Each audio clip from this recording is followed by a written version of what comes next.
দুপুরবেলা খাওয়ার পরে আমার একটা বাজে অভ্যাস হয়ে গেছে, ঘন্টা দেড়ের মতো একটুখানি ঘুমিয়ে নেব। আর যদি আমি একটুখানি না ঘুমাই, আমার সন্ধ্যেবেলা এতটা পরিমাণে ঘুম লাগে কি আর বলবো, আমি বসতেও পারি না। আর সন্ধ্যেবেলা ঘুমোলে না আবার বিরক্তিও লাগে, কারণ হাফ রাত্রিরে আবার ঘুম ভেঙে যায়।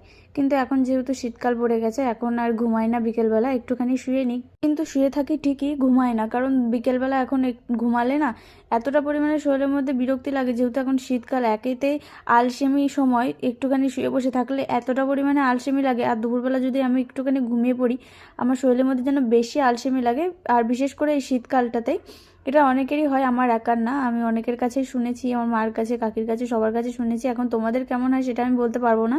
তো এখন আর কি দুপুরবেলা ঘুমাই না, এই টুকটাক এদিক ওদিক কাজ করি। আর এই বিছানা চাদরটাই দেখো আমি এখন দুপুরবেলা পাল্টে নিলাম, কারণ দুপুরবেলা ঘুমাবো না বলে আমি এই কাজটা ফেলে রেখেছিলাম, যাতে এই কাজটা আমি করতে পারি।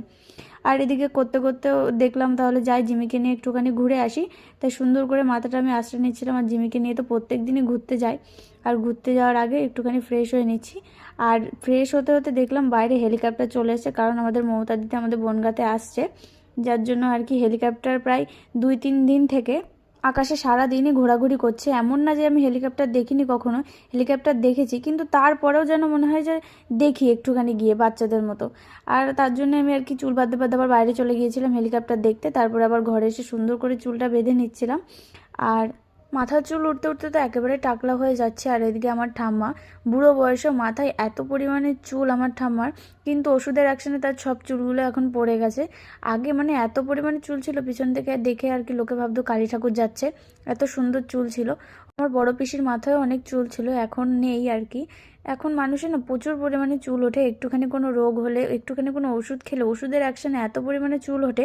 আমিও অনেক ওষুধ খেয়েছি, আমারও শরীর খারাপ ছিল, যার কারণে আমার অনেক চুল উঠে গেছে শুধুমাত্র ওই ওষুধের অ্যাকশানেই।